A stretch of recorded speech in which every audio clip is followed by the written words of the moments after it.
Welcome to the Acro Lab. My name's Tim and this is episode 3. In today's episode, we're going to cover off 2 main items. In the first half of the episode, we're going to talk about the concept of adaptive management in reef keeping and how that relates to a stimulus change in your tank, the lag time between adopting that stimulus change and seeing a beneficial or deleterious response later on. So this concept of lag time between doing something and seeing an outcome, and why it's important to monitor as much as you can during that period so that you can make informed judgments about whether you did the right thing or actually the system's not really going the way you want it to go. Once we've talked about that background, we're then going to set out some specific goals that I'm going to put in place for my tank, the flat, over the next 6 months. And so we're going to lock some of these actions into place, and then we're going to monitor and check in and just see if we can get the system recovering back to, the way I had it before the move, the way I know this tank can function at, and fingers crossed we can get it back there. So that's the first half of the episode. It's a background and a goal setting exercise so that you know exactly what I'm planning to do. And then the second half of the episode is a bit of a video snapshot of where some of the select SPS pieces in the flat are at as of mid-March 2026. So we'll go in, we'll zoom in, we'll have a look at things like colour, polyp extension, coral health, how pale some of the pieces are after the stress they've been in the last 12 weeks. It just gives you a bit of a baseline account of where things are at right now. The good news is we've started to see some colour recovery in the last week or two. The system's looking a lot better now than it was a month ago, and a lot better than it was looking 2 months ago. So we're seeing that upward trend, and we're going to hopefully continue on that trend. Now, look, these video snapshots are something I want to do every sort of 2 to 4 weeks over the next 6 months, and we'll just check in on these corals and see if these goals that we're setting today and the changes we're going to make to the tank have a positive incremental effect of bringing out the colour and vibrance in these SPS or these Acropora. So that's today's episode. I hope you enjoy it. Let's jump in, please provide any feedback in the comments about the content, whether you're enjoying it, any particular comments you've got on today's material. All right, so in this session, we're going to lay out our goals to elevate the system.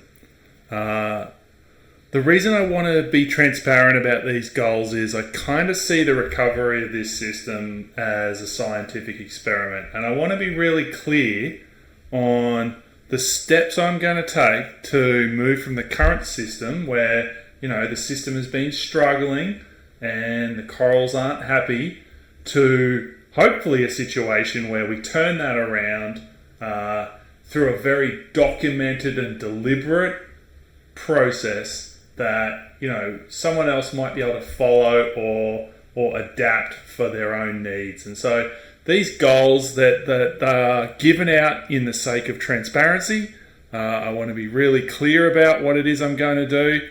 And we can track them over time. The goals we're going to talk about today, they're going to have 4 elements to them. They're going to be very specific. They're going to be measurable, so we can tell what's going on.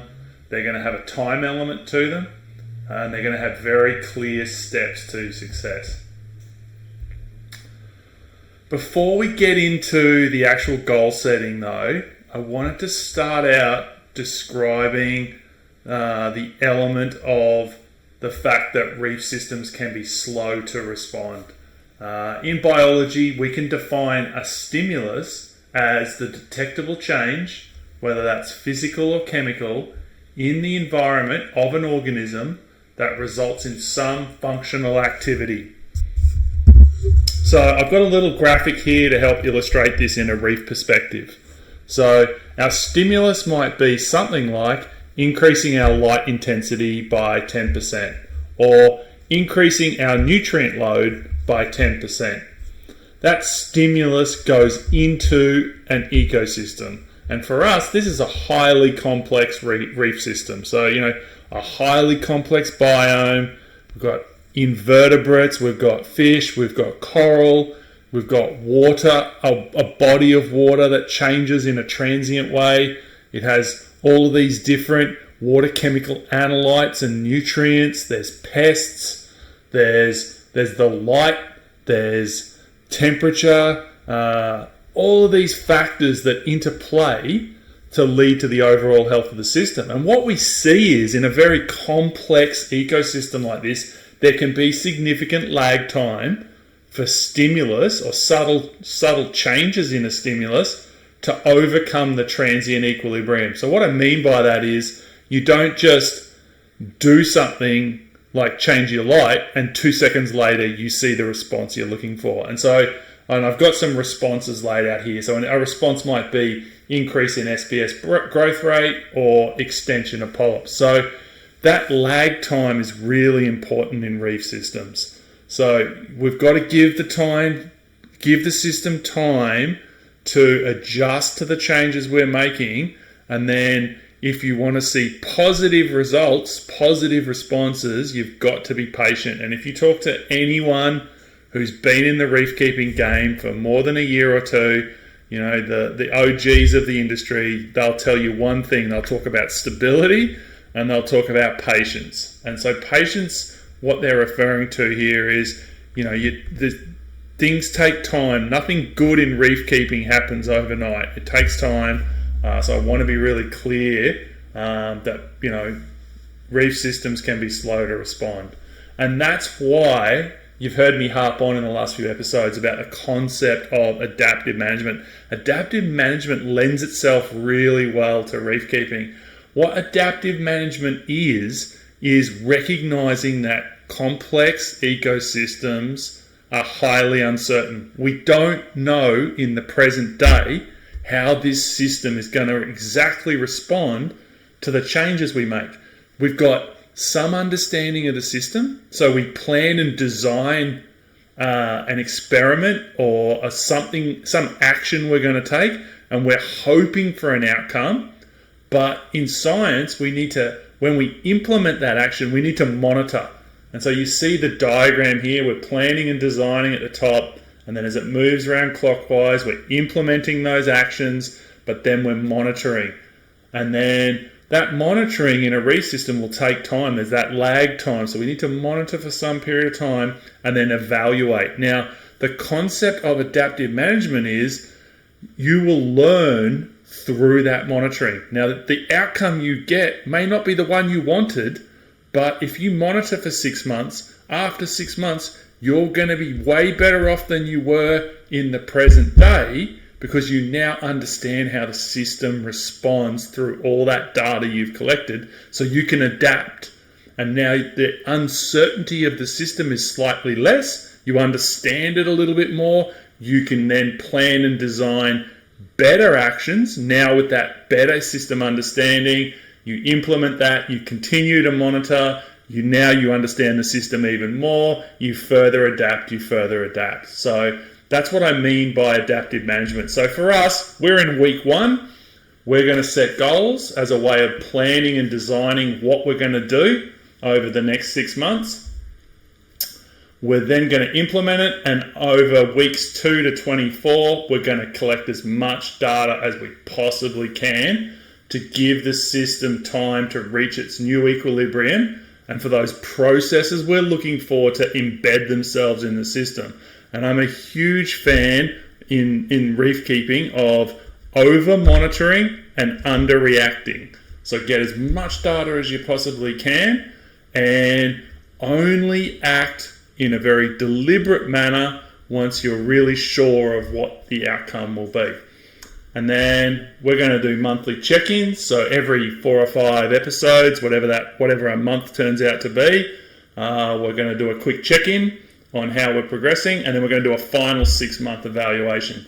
And look, I could fall flat on my face here, or it could be a raging success, or it could be somewhere in the middle, but we're going to document this, we're going to be fully accountable, and we're going to treat this like a scientific experiment, and one way or the other, we're going to learn whether the things we're about to do were successful in recovering this reef system. So set those goals, make those changes, give the system ample time, in our case 6 months, to monitor and observe those changes and then evaluate. All right, so now that we've got that background in place about the fact that reef systems take time to adjust, that we're going to monitor this thing, and we're going to give the system 6 months to respond to these changes, let's set these goals. So to be very specific, the goal I'm setting for the system is to get that color and vibrance back in my SPS by dialing in specifically water chemistry, temperature and nutrient balance, and to optimize flow and lighting.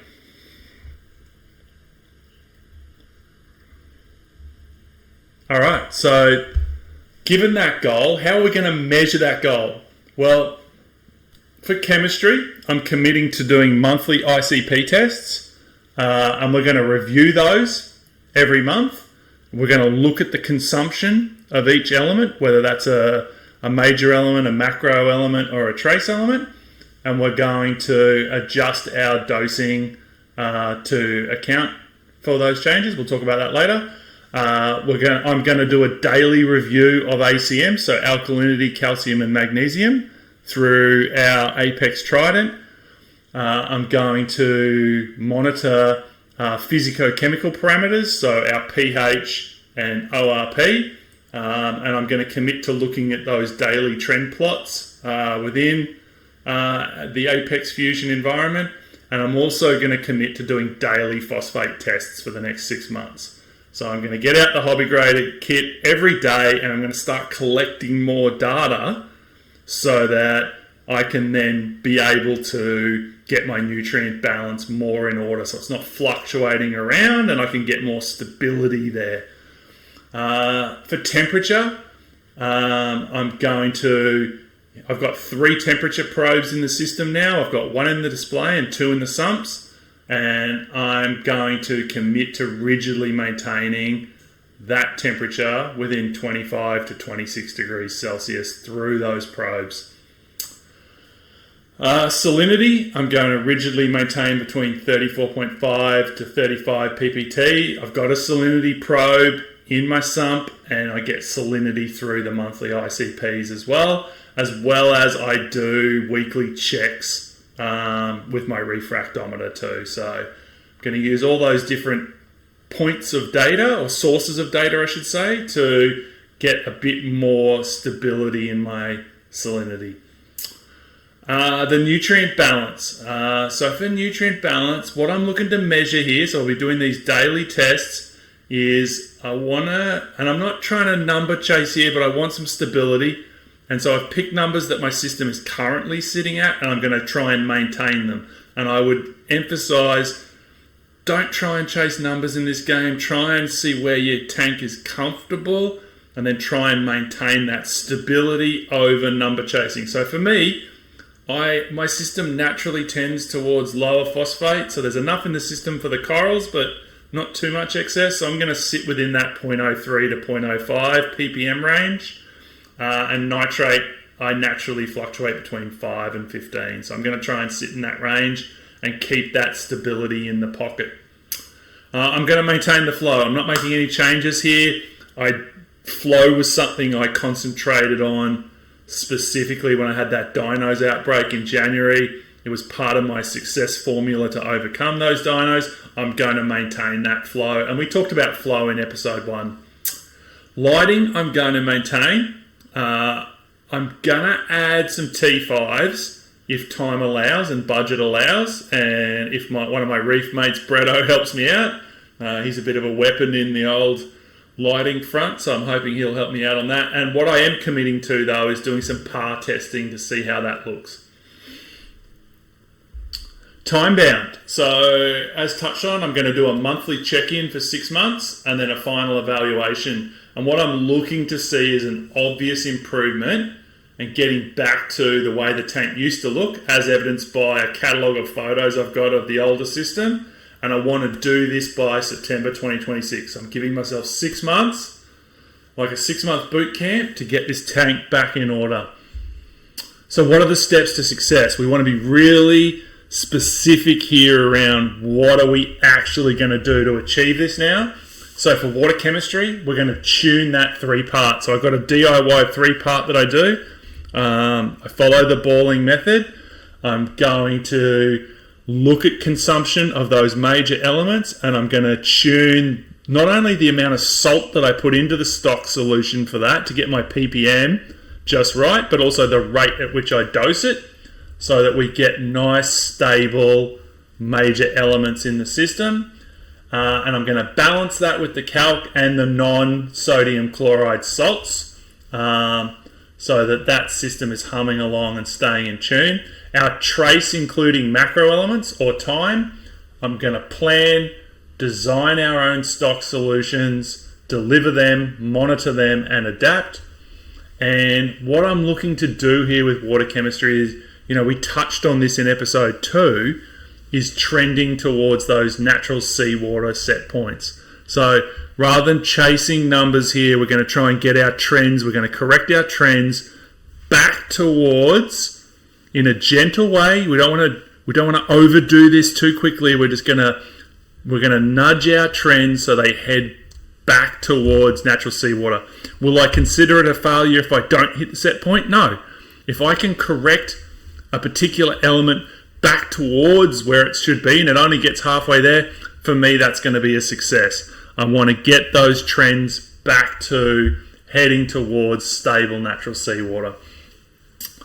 Temperature, we've already battled this in the last few months. So, we're getting the conditions in the coral room that are now summer-proof. We've removed that metal garage door that was a heat magnet. It's been replaced with insulated walls. We've got the ducted aircon going in a couple of days. And I'm going to tune the chiller and heater to maintain that consistency between 25 and 26 degrees. And the goal here is no more days or no more minutes above 26 degrees. That's no longer acceptable. So we're going to really focus on keeping the temperature super stable for the next 6 months. Nutrient balance. So this is all about stability. So we talked about those numbers my system naturally sits within. There's a whole bunch of variables here from a nutrient import and a nutrient export point of view. So the first 3 dot points here are our import and the last dot point's our export. So these are the levers that we can play with over the next 6 months when we're doing our daily test to try and keep it nice and stable. So on the import side of things, we've got our fish food and we're going to dial that in. So we've got a number of feeds per day, the type of food that we're delivering to the system, whether that's frozen food, whether that's flake food, whatever it might be. They're all parameters we can play with to get that fish food dialed in. There's the coral food. So right now I've got reef roids, I've got reef energy, I've got CVE, how often I deliver those to the system, how much of it comes into the system, how often it comes into the system, what products, do we add some, do we take some away, and then the number of fish themselves. So currently I have 5 tangs, a stripey and a blenny in my system, so I've got 7 fish. If we get to a situation where we desperately need more nutrients, I may look to add some fish to just get that load up. So they're all our nutrient import dials that we can play with over the next 6 months with a goal of keeping stability. Our exports, we've got a bunch of stuff here we can do as well to balance that out. So we've got our refugium, so we can tune that refugium nicely. We can, how much Chaeto do we harvest? How often do we harvest it? How many hours a day do we have our refugium light cranking away for, baking that Chaeto? They're all things we can play with to get that export right. The skimmer itself, we can tune that, wet skim, dry skim, the number of hours it's operating per day. You would have noticed on the tank tours in especially episode 2 where we looked at the sump, I don't have a filter roller. I don't have filter socks. I am my mechanical filtration on this tank. I get in there once a week as part of my water change. and I siphon out my sump to get all the mold out. So that's a parameter we can tune here. So, if we need to dial down our nutrient export, I can start skipping some of those manual siphons. And also that weekly water change is another parameter we can play with here. So lots of levers between import and export that we can play with towards keeping our nutrients stable and collecting that daily data so we can take those steps to balance that system out. Further steps to success, we mentioned flow. I've already made those changes to flow, so I'm not going to do anything. I'm just going to hold flow as it stands unless I desperately have to make a change. That will stay as steady state.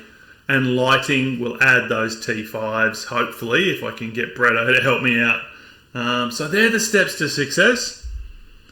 And in terms of accountability, what I'm committing to here is a nice, simple review dashboard. So I'm going to set up something that's easy to track, like a little infographic that's based on a simple traffic light system, so we can gauge our progress on each of these steps to success, how we're tracking with them, and also we'll do a bit of a visual scan around the tank each month.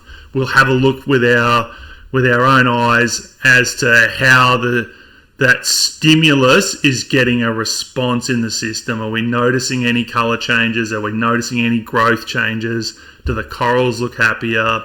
Etc., etc. So anyway, that's the goals and how we're going to try and achieve them. I wanted to lay that out, be really specific on it, be really transparent. Hopefully you enjoyed that process. There's nothing new or exciting here. I just want to commit to making these changes and these changes only for the next 6 months to see if we can get this system back on track. So yeah, thanks for sitting through that, and let's get on to the next part of the episode. All right, so we'll do our first check-in to see how the corals are looking in week 1. As I mentioned in the previous video, we're starting to see a few little colours emerging on the corals, some better polyp extension. So let's pick out some pieces here and we can talk about things in a bit more detail. Yeah, this piece was dull light green with a little bit of pink, a couple of weeks ago. It's starting to show some more vibrance. Really pleased with some of the return of the colours on the base and on the corallites. Probably one of the better returns of colour so far. Apricot Delight. This thing was completely dulled out a couple of weeks ago, so really pleased to see these nice pinks, the blue tips, some of that greeny teal colour throughout. Definitely showing some signs of recovery there.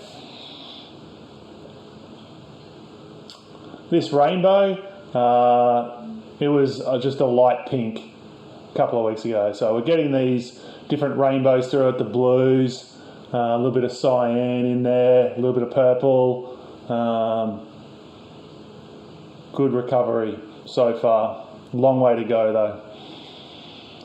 Purplicious, showing some good polyp extension, which is pleasing. I've lost the dark blue tips. I've lost a lot of the pink coloration along the corallites, but just some hints there of some of those colours returning.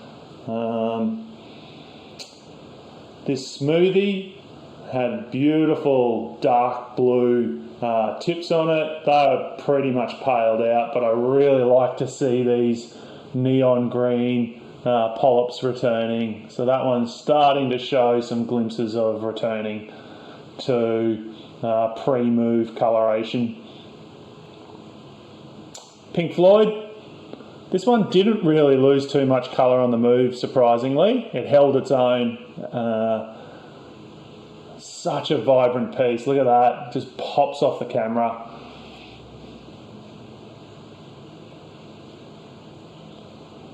Fire Truck, I was convinced I lost this piece a month ago. 2 weeks ago it was just dull red. Now it's really starting to show some of that colour variation throughout it, but still a long way to go. Yeah, this guy's completely paled out. Yeah, but he's still hanging in there. So let's keep checking in on him, and we'll see where he gets to. All right, the flamethrower. This thing was just a dull colour a couple of weeks ago. Starting to see these greeny yellow polyps emerging, which is quite pleasing. Some of the greens coming back to offset the red hue. Stunning piece when it's on fire, on song, but yeah, some good signs there. Little bit of colour emerging back. This thing was toxic purple before the move. But yeah, I'm pleased that I could start to see some of the colours emerging on it, especially compared to how it was, 3-4 weeks ago. Pina Colorado, the base has lost all its colour. A lot of the corallites have lost colour. We've got those yellow tips emerging now, but yeah, long way to go for that piece. I was convinced I lost this piece 3 or 4 weeks ago, so starting to see some of the colours re-emerge. Really love walking past this piece and seeing those colours start to pop out, particularly under the nighttime dark blue lights. This is one of my cherry bombs. Lost the colony on it. I fragged these little pieces. Yeah. It's lost some of the coloration of the polyps, but looking like it's heading in the right direction. And so glad I didn't lose it overall. Vivid confetti, I lost the mother on this one. This was just an end tip that I broke off in hopes of saving it. Starting to show some signs of recovery, but yeah, that thing pops when it's really happy. Valencia. Again, I thought I'd lost this piece too. Starting to see some of those apricots and blues and greens emerging. Yeah, this is probably in the last few days that thing's really started showing some of those colours.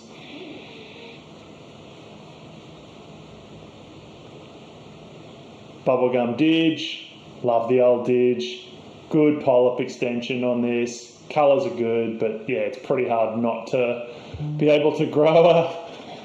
The old Didge, she's a prodigious grower.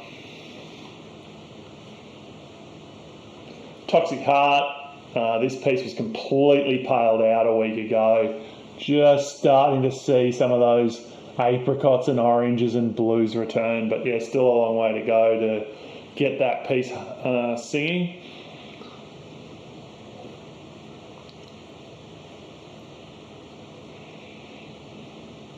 Struggling to get the piece off the rack. Come on, Tim, get there. Yeah, look how paled out this fella is. Had really neon blue tips to offset or accent that lime green corallite, but yeah, it's completely paled out. Similar to the electric Miyagi here, it's a shell of its former self, but I'm glad I didn't lose it. When this thing's on song, you just get those really bright, well, a la the name, electric. You get those electric greens and blues. So, yeah, glad I didn't lose it. Pick this piece up at Fragorama, and, yeah, hopefully we can get her back to former glory.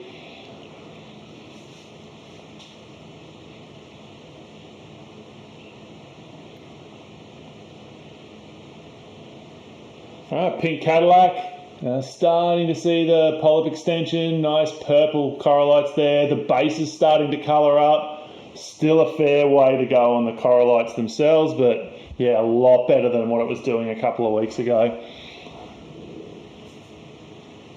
My other cherry bomb variant, this one has a more blue accented with green corallite with really, when it's happy, really bright red polyps, but the polyps are sort of a bit purpley at the moment.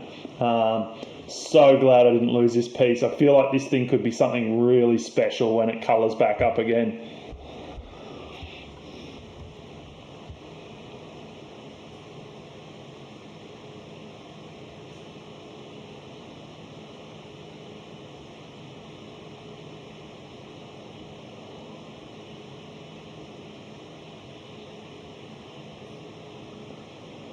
Yeah, look at this, the old creaming soda. She's seen better days, completely paled out.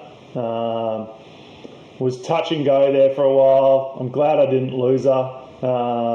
But yeah, she needs some love. So let's check in on her as we go over the next few months, next 6 months, and hopefully we can get her back to showing the promise there.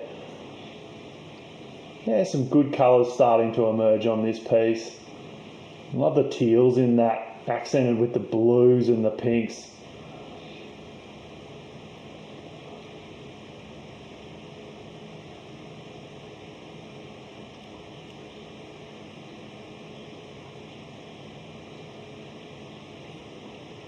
And we'll just finish off here with pink lemonade.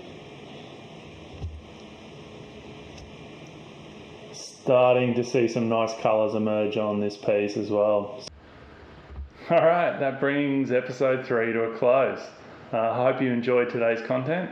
We're going to do a bit of a shift over the next 2 or 3 episodes. We're going to do more of a deep dive into some of the water chemistry workflows I have in the flat, looking at how I track consumption through my ICP data, how I then use that to feed into calculating my salt concentrations for my 3-part and my trace stock solutions, and then some of the monitoring that I then use to track to make sure that dosing is going according to plan. Yeah, I hope you're enjoying the content so far. I'd love to hear from you. Leave a comment below if there's anything particular that you want to discuss about today's content or something you'd like me to cover in a future episode. I hope you're enjoying it, and I'll see you on the next episode. Until then, may your reef thrive.